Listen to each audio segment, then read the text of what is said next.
So the last thing in the world you're going to expect is somebody's going to be murdered in front of a whole load of witnesses. In 2011, we interviewed Krays Lambrianou.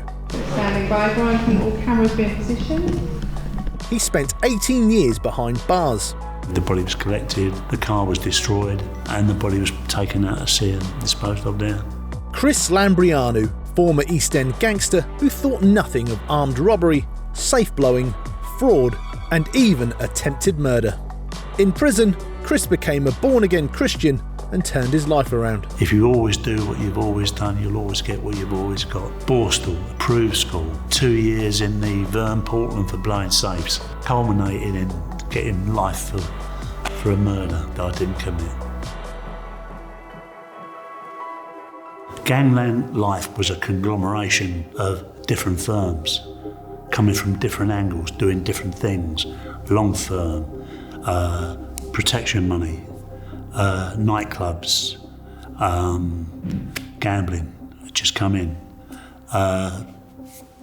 pavement artists, people would go out and take the wage snatching, bank robbery, post office robbery. They were all specialists in their field.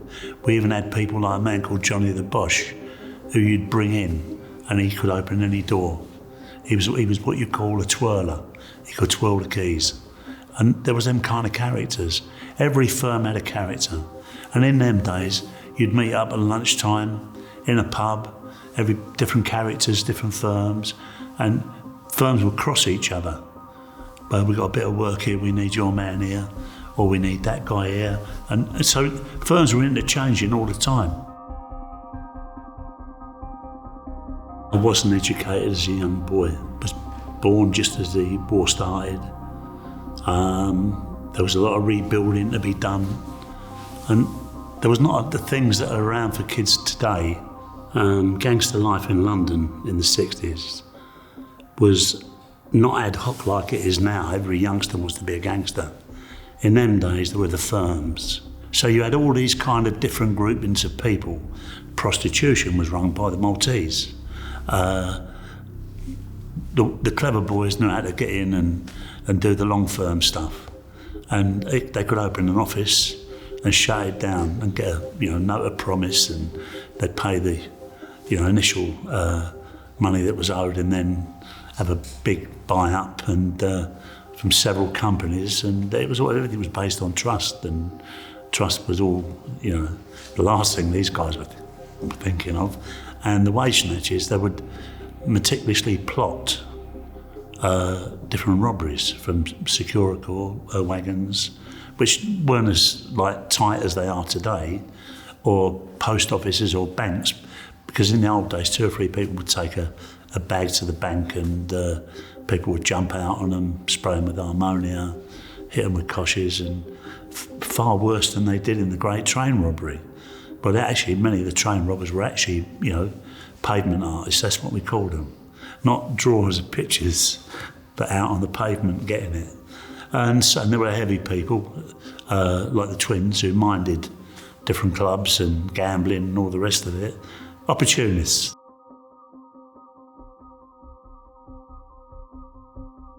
Basically, I got involved with them because I didn't really want to be involved with them, because I was doing okay. I mean, I decided that London, there was no money really in London.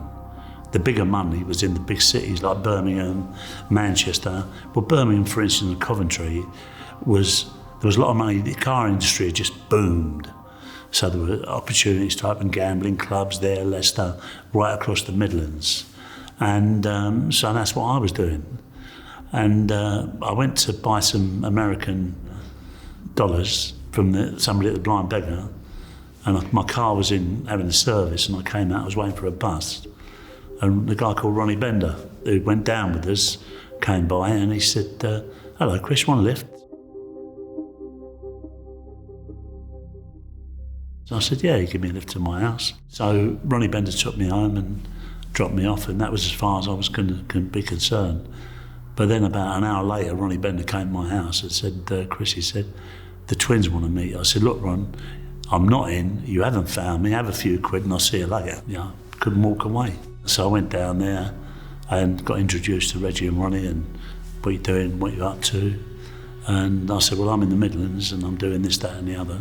Didn't tell them everything, but told them some of it. And they said, well, we just opened a club in Leicester.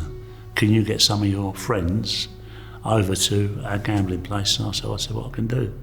Shook my hand and had a nice evening with them. And I introduced them gamblers to their clubs, and that was it. So I kind of was in, really. So whenever I came down to London, they'd want me to go around and see them and talk about this, that and the other, and they had something to put me into, and likewise. So that's really how I got in with them. But I was never one of their firm. I didn't want to be at one of their firm. As far as I was concerned, their firm were very poor. You know, they relied on handouts and stuff like that, where I was moving with some bigger fish up in the Midlands. In fact, when Charlie Kray came up to the Midlands with Mickey Riley, Billy Hill's nephew, they were amazed at kind of the surroundings, you know, and the people and the houses had access to, you know. I'd come down for the weekend, and the Krays it was their mother's birthday. So we'd gone to the pub to pay our respects and wish Violet a happy birthday and what have you. Then we left them and we went to a pub on the Hackney Road, and we had a drink in there, and there was some debate about where we should go next. My idea, I want to go to the West End, and Tony said to me, no, let's go to the Regency. So Tony said, well, look, they've never been to the Regency, let's go there.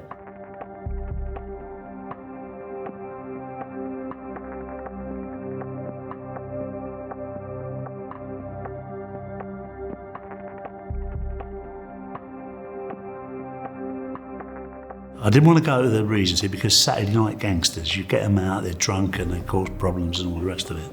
But we did go. And whilst we were there, Jack McVitie came over. Hello Chris, how you going? And chatting away. After about an hour or so, he said, where you going? I said, well, we're going to the West End. But we'd been invited to a party. Well, party, I'm up for that. I'm coming to that one. So we all piled in this car because my car's parked up. So in them days, it didn't matter whether you had a drink. I mean, the law wasn't such that you would stop for breathalyzers and all the rest of it back in the 60s. So we went to a girl called Blonde Carol's house where this party was. All got our Jack's car and all went in. There were other people down there. So the last thing in the world you're going to expect is somebody's going to be murdered in front of a whole load of witnesses. So we go down, Jack runs into the room. And what I can't understand is a week before, I'd seen Reggie and Jack shaking hands, or were talking to each other when they sat on a table privately. So the last thing in my mind is that Reggie's going to attack him. So when we go down the party, some kind of altercation starts, and Reggie is talking to Jack. Ronnie comes over and punches Jack in front of all these witnesses. And the next thing, it just kicks off. Now, I get very upset about this and make my position known. So I go out to the bottom of the stairs, and Ronnie comes out and said, what's the problem? I said, Ronnie, we didn't come down here for this. We come down here for a party. And he said to a guy called Connie Whitehead, take him home. So Connie Whitehead dropped me off back at my house, and my dad was alive, God rest his soul. And I walked in, and I sat there with my dad. He said, what's the matter, where's Tony? I said, well, Dad, I'm going to go and get him. And I went and got a gun, 38 Webley, and called a taxi, and I went back to the house, Blonde Carol's house. I went and got my car, and then went back to Blonde Carol's house and knocked at the door, and Ronnie Bender came up. I said, where's Tony? He said, he's not here. So I went to turn away, said, Chris, don't leave me. I said, what do you mean, don't? What's the matter? He said, they've killed Jack. No, I said, never in a million years, not in front of all them people. He said, he's downstairs. He's dead. So I said, what's your instructions? He said, to get rid of him. I said, well, Blonde Carol will be back in a minute. There's 2 children asleep upstairs, and you're meant to get rid of him on your own. What are you going to do? Well, they told me to throw him over the railway bridge and the train would mash him up. I couldn't leave him. The guy had not long been out of the army. The Krays employed him as a driver, and thereby, incapable of doing it. He's meant to throw Jack over his shoulder, take him up to the railway bridge, which was maybe 50 yards away, chuck him over, and that was to be his duty. The Krays had run off and left him there with it. So anyway, I go in, I said, listen, get yourself a pair of socks, put them on your hands, put the socks on our hands, and we cleaned that place down from top to bottom, and Jack was laying in the middle of the room. I went upstairs and I took an eider down off of Blonde Carol's bed, wrapped him in it. In the meantime, I knock at the door and Tony comes back. So he'd been home and my dad said I'd gone looking for him and Tony knew where I'd go.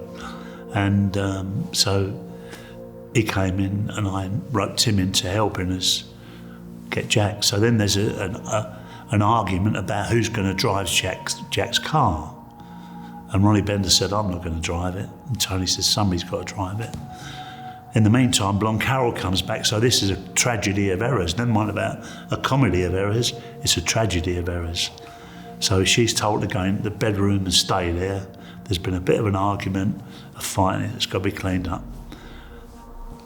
Tony, I and Ronnie Bender get Jack into his car on the back seat. Tony drives the car. We follow Tony up from Evering Road and going round, and I'll tell you the truth, a police car fell in behind Tony. There is no way they're going to take my brother. It hadn't long been that Harry Roberts had killed 3 policemen. And that night, it could have happened that maybe I might have done the same thing. For whatever reason they did it, I don't know. But I'd have been doing it to get my brother out of, and then finished up maybe never ever getting out of prison ever. But you can see the consequences of them drunk, Reggie on speed because he weren't able to sleep and everything else. So the death of his wife, and he was the most saddest man you could meet, Reggie. The police didn't stop Tony in the car. We went. You're never going to believe this. What we decided to do was take it through the Blackwall Tunnel and drop it on the Richardsons patch. So that's what we did. We took it through the Blackwall Tunnel, and strangely enough, the car broke down outside a church, and there were confetti on the floor and everything else. And we went round in circles, finally found Tony, and he showed us where the car was. And that remained in my memory, that it was outside the church. It was Saturday night and the confetti was all around. And that was the last I heard of it. And then we went and saw, or Ronnie Bender went and told Charlie Kray. And Charlie hit the roof because he said, there was other friends who lived on that manor as well, and it could fall on them.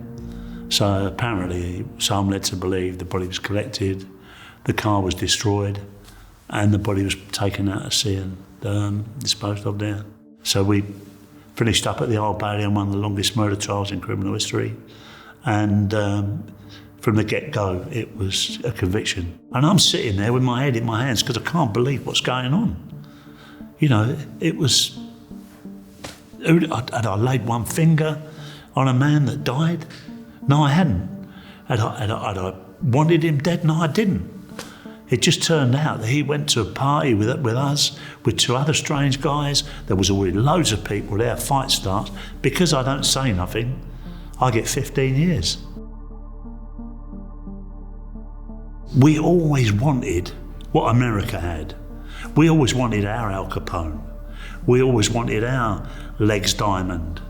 We always wanted our Dutch Schultz. We always wanted what America had. We were going to the pictures, and the early cinema was all about gangsters, all about these George Raft and all these top stars playing these parts, because they were actually associating with the people, so they didn't know how to play the part. So we had finally got it with the Richardsons.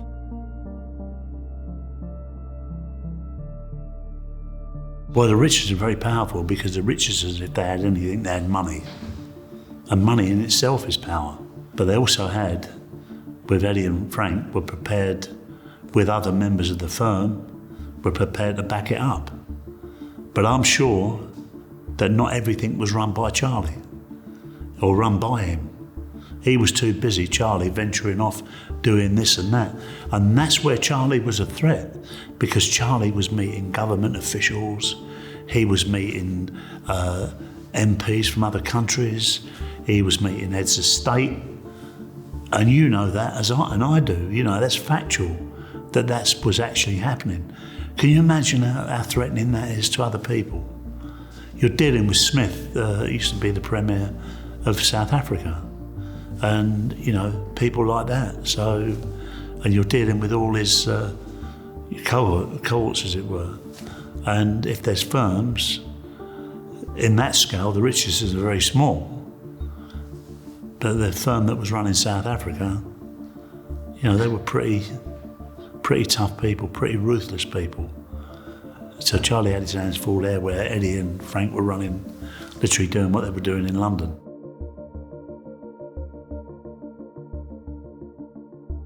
The Richardsons would hurt you, but they never killed anybody. You know, they weren't that kind of people. Where, you know, there was no raving lunatic, i.e. Ronnie, to lose total control. Eddie and Frank together were a lethal combination. Eddie knew how far to push it, so did Frank. They knew just when to stop. Eddie, my experience of Eddie were, I could say hello to him, I found him okay. But Eddie could be quite ruthless. And along with Frank, that was a very, very dangerous combination. Would take everything to extreme, but not too extreme.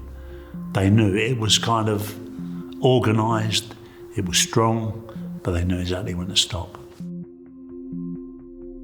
Frankie Fraser, you didn't mess about with them kind of people. They had the West End sewn up. They had several other enterprises sewn up as well. One of them being Heathrow Airport, which was their car parking and other things.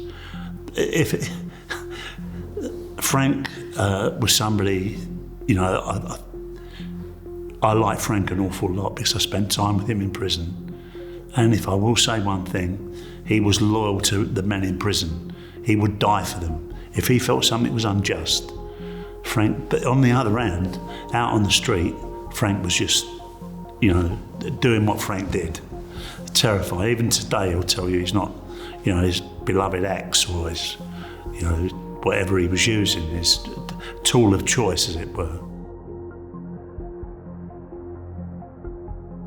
Charlie Richardson, I knew about him, I knew of him, but I never actually met him till I went into prison. I mean, Charlie was a businessman. And all my time in prison, I never see Charlie ever threaten anybody. He didn't need to. He was well-versed, well-read, very, very affable man. I mean, one time I said, Charlie, what are you talking to that man? He was a tramp. I think we was in Maidstone prison on the lifer wing, or long-term wing. And he said, Chris, everybody's got a story. Another time he said to me, Chris, he said, I cried for a man with no shoes until I met a man with no feet. That was Charlie Richardson, with great love of his family. I never see him raise his voice to anybody. I never see him attack anybody. And I never see him ever threaten anybody. All I ever see Charlie Richardson do was help people. Charlie Richardson was running a scrapyard. I mean, give you an instance of Charlie Richardson. He's on the run, he goes up to Canada. Not for violence, but for something else. Anyway, he gets off the plane, him and his dad. They're driving along and he sees a scrapyard. And he sees the prices they're charging at this scrapyard, or they're paying for scrap metal. A mile down the road, Charlie decides to open up another scrapyard. So this was a guy had initiative. He could go and, he had drive, he could set something up for nothing. Anything he ever got crooked, he could have got straight. And that's done.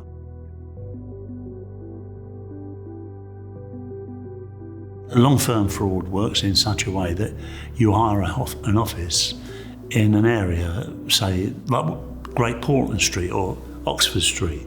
There's offices everywhere. And what you do, you get a line of credit, i.e. if it's kind of shoes. You'll buy 50 pair of shoes and you'll pay them. You'll buy 100 pair of sandals and you'll pay them. But then you'll go for the big one, and after a while, and you'll hit them maybe for 5,000 pairs of shoes. But you'll talk to the shoemaker and say, we want this order, but quite frankly, we don't have the ability to pay you up front. But as soon as we are paid for it, that's the way businesses run. You'll receive your check, and invariably they'll give the shoes, or they'll give the goods to the people running the company, who will then put it in a storage, and will just be selling it off, making quite a good amount of money. And then when they've fleeced every other big company, they'll just fold. And then the vendors will be looking for their money, and they'll go to the offices or send bailiffs around there. There'll be nobody there. It's just gone. And that's basically long firms. That would be Charlie's forte.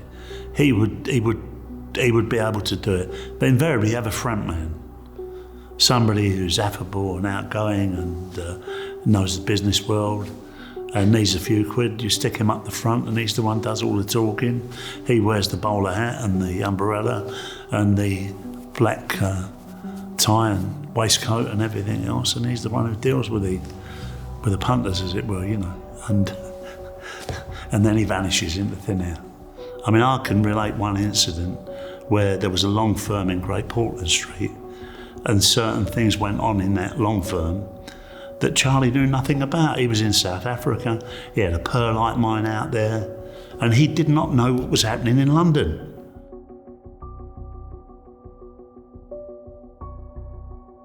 The story is that I'd met some guys up in Birmingham, and they told me about this firm down in London, Great Portland Street. I thought, that sounds interesting, Great Portland Street, next to Hyde Park, Millionaires Row and all the rest of it. So I went down there to have a little nose around and found I liked it, so I got put in. But the firm was struggling because it didn't have anybody who had the presence to make it really work. Because the boys were from South London and we were from East London, and hardly businessmen, you understand? So, I mean, we went up to funny business, but not straight business. Anyway, I said I knew a Jewish guy called Kenny, who was a master at the long firm. And he knew a guy from Manchester who was a master at the long firm. So he turned around and told me if ever I needed anything, I could put this guy in, I would. So I had this guy's telephone number, and I rang him and told him about the business down in Great Portland Street, and his ears pricked up immediately. He saw a few quid in it, and down he came. Immaculately dressed, dark wavy hair, good looking man, and he came down, he started to run the firm. And we were getting a few quid, and he came down with a friend and a girlfriend. So the firm was doing okay, but it came to a bank holiday. And Tony and I said, well, look, we want a Mark 10, which was the car to have at that time, Jaguar. And some of the other lads wanted the Jaguars as well. And when it came to his turn, he got a bull-nosed Morris. And it really put his nose out of joint. And therefore, he said, well, if I don't get a better car than this, he said, I'm going to grass the firm. It's a wrong thing to say in that kind of company. But I never took it literally, and I didn't think he would do, because of the consequences of something like that. Well, anyway, we all took off and went our different directions. And Tony and I went down to Margate and had a great time. On the Tuesday, we went back to the firm, 9 o'clock in the morning.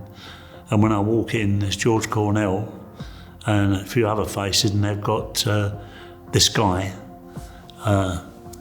taped up to electrodes.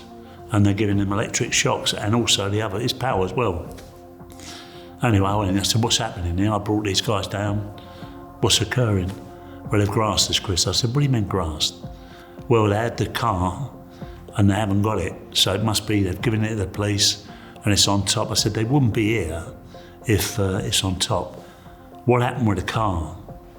And he turned around, the young guy with dark hair, and said we left it outside the company. We never ever took it. Left it in Great Portland Street. Well, the police had started lifting cars and taking them over Vauxhall Bridge. So I said, well, don't do anything else. Leave it as it is and let me see if I can get it. And I went over to Vauxhall Bridge and the car was waiting there, and I paid the 20 odd pound or whatever it was and brought the car back to the hire company, give it back to them. And I said, I've got the car back, it's not on top. But in the meantime, he was screaming like a what's the name? And I said, listen, you're out of this. And I got him, I said, I don't do all that kind of stuff. And we got him in the car and we took him over to Notting Hill, to where they were living at the time. But funny enough, when I was in jail, I never see him, never got a letter, never got anything. But I literally saved his life, because if we hadn't walked in and stopped what they were doing, they would have literally more or less taken his life, because he threatened, certain people. Whether Eddie was running the company or whether, and with Frank, I don't know. But I know Charlie certain wasn't, because he didn't know nothing about the company. And that's what I mean. People stick people's names up all the time. If people were in trouble, they'd go, oh, well, Reggie and Ronnie will be down to see you. Reggie and Ronnie never knew nothing about it. Oh, Charlie Richards is going to hear about this. Charlie Richards is in South Africa. He don't know nothing about it. And that's what happens in the world, They've got a big brother. My big brother will come down and sort you out.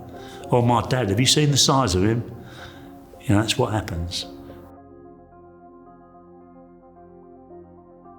Well, I wasn't there, so I don't really know exactly what did happen. All I know was the next day it was all over the papers. They had kicked off there with two firms, and nobody knew exactly who it was at the time. And then it came up with the Richardsons were involved. I knew Charlie wasn't involved, because I knew Charlie was in South Africa. But it could only be Eddie, and it could only be Frank Fraser. And I know Frank got shot in the leg, and I know Eddie got shot somewhere as well. But there was Hart who got shot, that was from the other firm. Henry Bottoms was there, and the Haywoods. And this had been some rivalry that had been going on, something to do with protection. It was a kind of a whole thing that had gone on and finally kicked off in this Mr. Smith's. And so what happened from there was the police then said, we've got a firm that we need to get off the streets, because they were involved in other stuff. Another man that they tuned up as well was Eric Mason.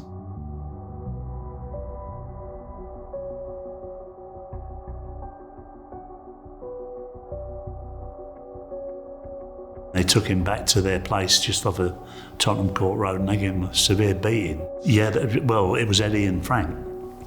And Eric thought, that he could challenge him, and they said, well, let's talk about this, took him back, and he finished up in the hospital in Holloway. And that was a time that all the firms came together.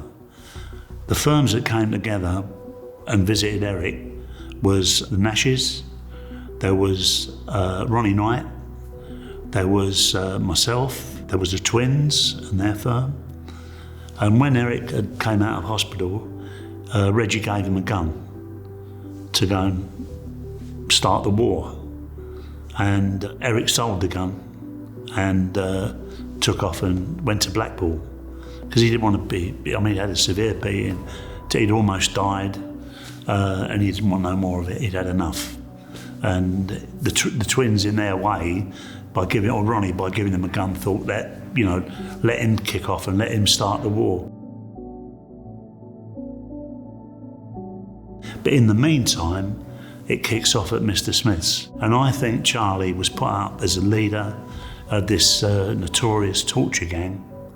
And whilst there may have been some incidents, I don't think it was Charlie. Charlie just got a bad end of the stick.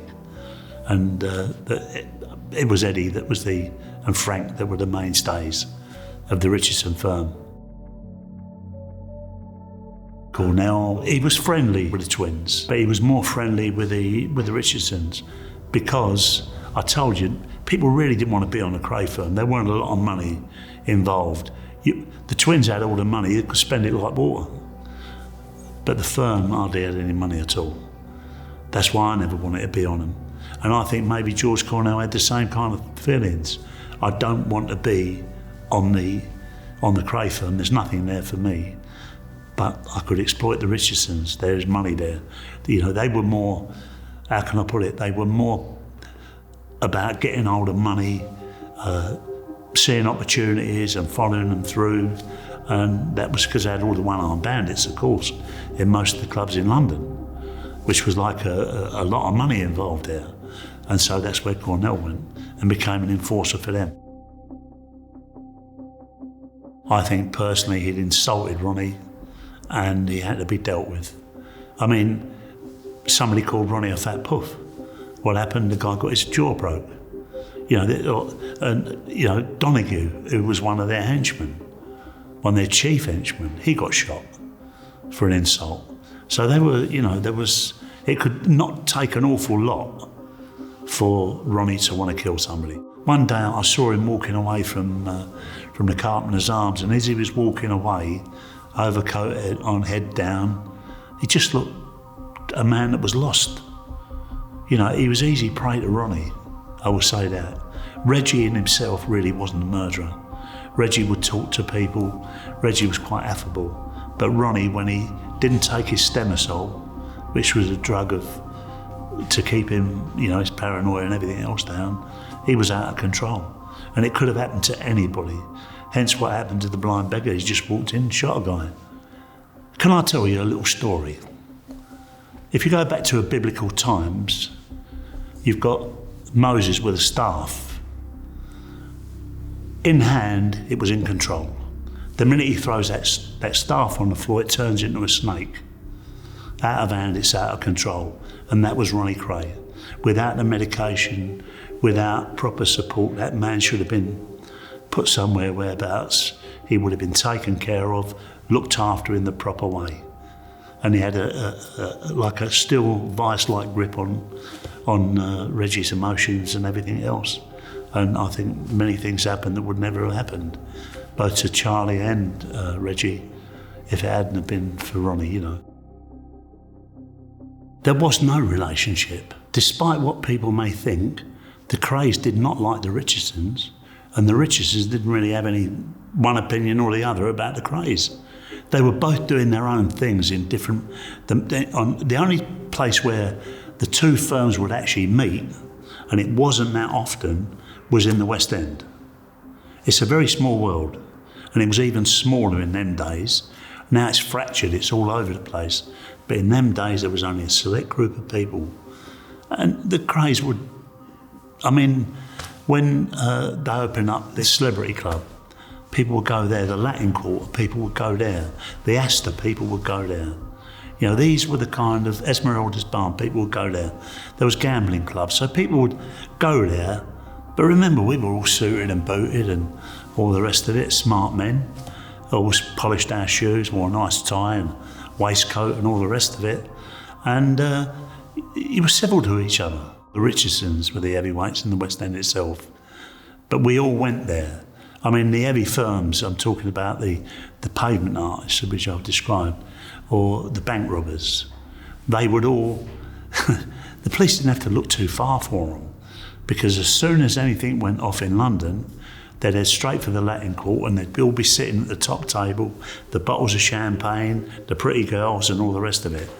So where'd they get the money from to be sitting at the top table? They got it from a wage snatch, or they got it from, that's where they'd want to sit, up there. So the police would just sit there and see who was sitting at the top table, and what had kicked off that day, nicked. You understand? And they wondered why.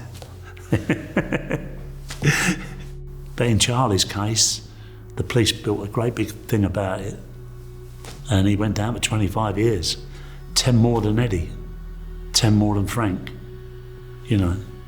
And it was never easy for him in prison, never easy, because they always thought he was too clever for them.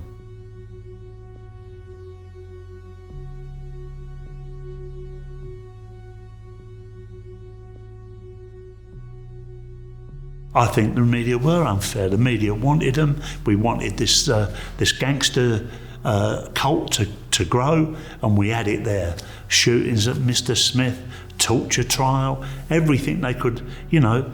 Charlie once said to me, Chris, they've accused me of everything but killing President Kennedy. And that's a fact. So they threw everything at its brother at him, and Charlie didn't say nothing. We lived by a code. So Charlie got 25. And 25 years for Charlie was not an easy task. It was absolutely a devastating thing. For one, at that time, he loved a girl very deeply, South African girl. His businesses were just starting to get going in South Africa. He had so much going, and it vanished overnight. They needed a leader. They needed somebody with intelligence, and it was Charlie. When we're in, in Maidstone, I'd go into his cell and we sit there and have a chat about this, that and the other, or books or something that was going on in the world. So I go in to see Charlie today. I said, Charlie, I've got this record, I think you should listen to it. So, because he was really kind of Frank Sinatra, Tony Bennett, that kind of thing. He said, what's it called? So I said, well, let me put it on and see. It was called Autobahn by Kraftwerk. So it started off this music, which is kind of way out there, but it's kind of cool, you know what I mean? And I liked it. I mean, I liked Van Morrison, I liked Al Stewart, Bedsitter Images, Pink Floyd, Dark Side of the Moon, all that kind of music really I liked, because it touched something inside your soul. This kind of Wish You Were Here was another one. I'll go on and on forever. And anyway, I'm talking to Charlie about this Kraftwerk, so he put it on. He said, Chris, he said, you know what this reminds me of? He said, a train ride. He said, you get your chair there and I'll get my chair here. So you turn your chair around that way and I'm behind you and we're on a train. He's going to me. Well, he said, do you know where we're going now? So I said, no. He said, we're heading to Germany. And he was telling me about all the different places that he's seen. And we're on a train. We're literally on a train. And the movement of the music and everything else, and that was Kraftwerk. The only time we ever had a bit of an altercation was we were cooking a curry in prison, because we were allowed to make our own food. And we'd have to present it to all the came in Durham E-Wing. And we'd put some colouring into the curry to make it acceptable to Bruce Reynolds, the train robber, who was a connoisseur of food, or so we were led to believe. Anyway, we started off and we finished up getting it green. And I said, Charlie, let's put some red in that and we might get it back to more a browny colour. Well, it was a hodgepodge, you understand what I'm saying? I said, Charlie, it's your fault. He said, no, it's your fault. But no, you don't. Charlie was okay. Yeah. And I think anybody you speak to about Charlie Richardson, they'll say he helped him. And he was a good old boy. I can't see the man I'm looking at being as evil as they portrayed him to be. With Ronnie, he had that presence, Ronnie Kray. Reggie was a silent, quiet man, so you never quite knew what you were getting with Reggie. But with Ronnie, you'd only have to look at him and you knew, because he had that kind of aura, he had that kind of energy around him. I can't see Charlie needing to do that, you understand what I'm saying? Rumour had it about Eddie and Frank, but I never heard any rumours about Charlie. Charlie wasn't a player in the West End. Charlie wasn't a player anywhere. He was more interested in getting money. Money was what Charlie, he didn't want to be a heavyweight villain or anything else like that. Charlie, in his mind, I think, was looking for a pot of gold. In fact, the story he told me once, he told me about the richest mine ever found. He was out in America somewhere. And these two brothers had mined this piece of land for age yonks. And they decided to give it up. And the other brothers said, well, let's leave it for another few months and see where it goes. And they, in despair, they let it go. Charlie told me, 1 foot from where they stopped mining, they found the biggest seam ever in America. And that's Charlie, looking for something, really, and fell in love with in South Africa. Fell in love with the people. Fell in love with the ambience of it all. That was Charlie. Charlie's a Capricorn, family orientated. I'm the same. You understand? Got charm. He's a decent man inside. You speak to Charlie, but you never know he was the kind of man they've described as this torturer, that. Charlie Richardson has helped so many people as an educator. In prison, I saw Charlie Richardson going in and on a sociology class with Stan Taylor and Laurie Cohen, two of the most eminent professors at Durham University. I said, Charlie, what are you doing in there? He said, well, you need to come along and listen. And I did. And I took an awful lot from it. Charlie'd leave a book on my bed as he was passing my cell. I'd read it and think, Charlie Richardson read that book? It moved me to tears.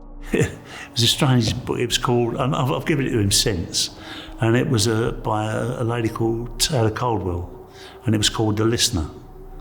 And it's basically about several people, one on a plane, a mother whose son wants to be a priest, another chap whose company's going under, and they all finish up going to this place and reading about the man who listens. And you never know who the listener is, but they go in there and they sit there like I'm talking to you. But from that book, or the books he gave me, took me into refer to that book. So that was an ongoing journey. You can imagine a man sitting in prison. It's the loneliest place in the world. 15 years, you're looking ahead, there's nothing. But the man told me if I threw my head over the wall, my body would follow. And it did. So thanks to Charlie, I got out of prison quite a few years before I did. Yeah, he did have a hard time in prison, yeah. But they didn't trust him, you understand what I'm saying? They thought he was too clever, he was too careful, he was too polite, he was too... it couldn't be real. This is Charlie Richardson, the gangster, you understand? This is the torture boss. How can he be a decent guy? How can he be doing that? There's got to be a move in it. It's a picture he's painting. But it wasn't. That was just what Charlie was. He was okay. He could handle himself, but he didn't have to. Charlie didn't have to do it. But he didn't make anybody else do it. Charlie didn't create problems. Charlie was a clever man. He didn't like the system. He would always battle with the system. If something wasn't right, like Frankie Fraser, they were battlers against the system.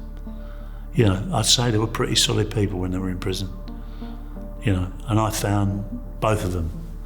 I respected both of them there. Not because I feared them or anything else like that, but I respected them as men. They did their time the right way, maybe the hard way. I can remember a governor in Durham E-Wing who turned around to Richardson, and we were complaining about the food. And because they felt that the sex cases who were above us on another level, we never saw them or anything, Brady and people like that, they were frightened that they were going to poison them and then maybe poison us as well, because the same kind of food, so they allowed us to cook our own food. So Charlie and I were the chefs. He said, we're not happy about the food, Governor. And he said, Richardson, what do you know about food? Charlie had been all over the world. He'd been to the States, he'd been to Africa, he'd been to kind of Canada, he'd been Italy, Spain, he'd done it all. But they had such an opinion of Charlie. What they don't understand, they fear. And they didn't understand Charlie. Because Charlie was the kind of person who really shouldn't have been in prison. Charlie was the kind of man that loved it, they'd met him out on the street. But because he finished up in their prison, the system was frightened of Charlie. Because of the torture, because of this, because of all the publicity that went before it. So they didn't want to know nothing about Charlie. They held him off there. And it wasn't easy for Charlie, especially with a young family. His kids were wonderful. They used to visit him on a regular basis. And that's where his heart was. And that's proved to be true, because 27 years later, and I go down on a regular basis and sit there with Charlie, we go out for a meal or whatever, his kids love him to death. They love him to pieces. They come and visit him regular, his grandchildren. And you go there and that's all he wants to talk about, his grandkids. He don't want to talk about crime and villainy and all the rest of it. But Charlie's a bit cynical about human nature because of that trial. And many things, they needed a conviction. They were going to get a conviction one way or the other. The same as the Krays. It was political. And they had to go down. Who's running London? We're running London. Not the Richardsons, not the Krays. They've got to be wiped off the face of the earth. I mean, now Charlie Richardson's been out 27, 28 years. Same as myself. He's never gone back to prison. Eddie went back. Frank Fraser went back. Most of our peers went back. Charlie didn't, I didn't. Well, I don't know that she changed his life. I think that it was a marriage, kind of, if you say marriage is made in heaven. She takes care of Charlie, and Charlie takes care of her. Together they're solid, and they work well together. And I always enjoy their company. Whenever I go down, which is quite frequently, I can sit with them two guys and really feel that I'm part of their family. And that's genuinely what I do feel. And I think she's a smashing lady and just right for Charlie. And I think he knows that as well, the old bugger.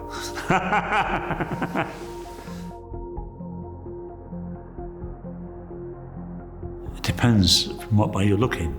I mean, all I see is a gentleman. I see a man that I spent many, many years, more or less 15 years in prison. Charlie and I were in Durham E-Wing together. We were in Leicester Security Wing together. We were in Gartree together. And we were in Maidstone together. So we're not talking about 5 minutes. We're talking about the best part of 15 years. We were in different prisons. I never see Charlie attack anybody. I never see him threaten anybody. All I ever see Charlie doing for people was good. That's what I saw, a decent human being. And if I'm anything today, and we're at a place where I worked, Charlie Richardson was part of my journey that brought me here, helping to save lives, helping to encourage people that there is a better way of life. Charlie Richardson put a lot into me. He didn't even know he was doing it. It led to me because I took it literally.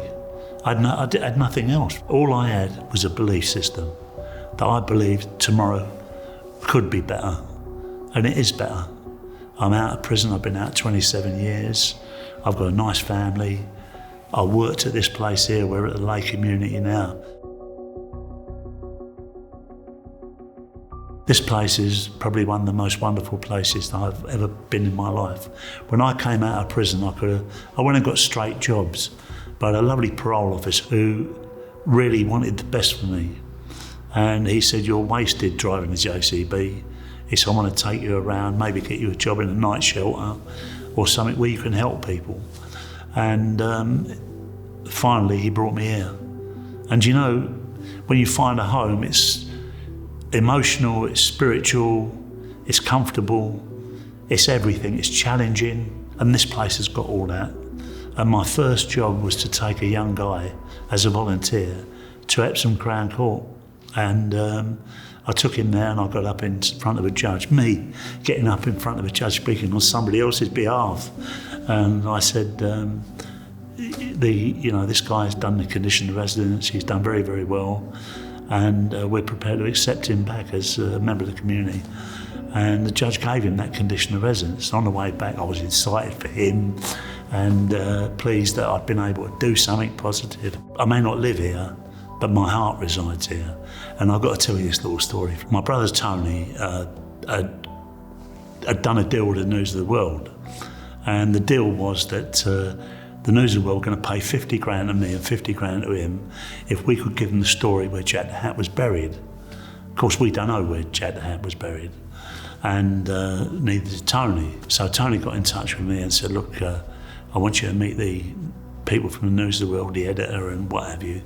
And so I did, and they put us into this hotel called the Strand Palace in London. And I sat in there and I thought, I've got a job I love at the lay community. I'm doing some good with my life, and I'm sitting in this room, or I've got Sky Television, but it's like a prison, and I don't want it. I'm not going to do it. I'm not going to go. And the £50,000 is nothing if you lose everything. And I had a young family as well. So I went down for breakfast and I rang Tony and said, I need to see you because I'm not going to do it today. You know, we meant to do the interview today. And Tony come running over at the hotel and we had breakfast together. And he said, what's the matter with you? I said, I just don't want to do it, Tony. He said, 50 grand buys an awful lot of nappies. I said, yeah, but it's more than that, Tony. I don't want to lose what I've got. Money is nothing in comparison. Anyway, I said, I'll tell you what I'd do. I'd like a lift to Victoria bus station. He said, if you can turn down 50 grand, you can bloody well walk. He did take me in the end. But that was, and I never missed it. It would have took me off in a different direction. You know, I'd have been everybody's friend for maybe a week or two, and then I'd have lost everything. So I stuck with what I was doing there and had 12 wonderful years and helped to save people, helped to be part of people's lives, and some lived and some died, and some were great successes and some not so great. But I had the most amazing time, really. This is somewhere very special. This is kind of almost saying holy ground. But there's something works here that I've never seen work anywhere else like it, really. But there is no time for regrets. I can look at my marriage. I had a young daughter and I really should have been a father to her, yet I chose the Krays over her in some respects. Because I could have said, yeah, I went to this party, I don't know what happened, but yes, I went back there and the man was dead, but I said, I know nothing. And so I've got to analyse it all and look back and think, well, what do I think? And I read a biblical verse and it said, the years which the locusts have eaten have been restored to me. I've had 27 wonderful years out of it. Seen children, been there when they've come into the world. I've gone through the heartbreak of divorce. I've seen my children grow up. I've stood there and watched my daughter graduate from university. I'm an East End boy, you understand what I'm saying? With very little education. Thank God I met Charlie Richardson because he helped to educate me. He was the teacher who gave me the time. He was the teacher who pointed me in the right direction. But there was one teacher before him, was an old teacher who taught me how to read, gave me the greatest gift ever. And that is it. Yeah, the years which the locusts have eaten have been restored to me. They had their 15 years, but before that, what was there? If you always do what you've always done, you'll always get what you've always got. Borstal, approved school, YP sentences, 2 years in the Verne Portland for blowing safes, all that kind of stuff. Culminated in getting life for a murder that I didn't commit. But at the end of the day, I'm free now, and I know how to value my freedom. I've got lovely kids. I've got wonderful, wonderful friends. But for 15 years, I sat in prison, and the only person to come and see me whilst I was there, God rest his soul, was my father. Everybody else abandoned me. I know what lonely is.